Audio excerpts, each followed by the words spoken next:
శరీరానికి కలిగే సుఖం, దుఃఖం, రుచి, వాసన మొదలైన అనుభవాలను అవి తమ అనుభవాలని భావిస్తుంటాయి.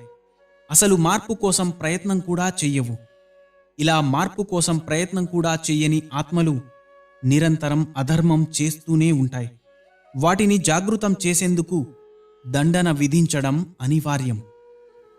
ఈ సృష్టి ఆరంభం నుంచే మనుషులను ఒక ప్రశ్న కలవరపెడుతోంది. తమ అనుబంధాల వలన ఎక్కువ శాతం సుఖం, అతి తక్కువ శాతం దుఃఖం ఏ విధంగా పొందగలమా అని.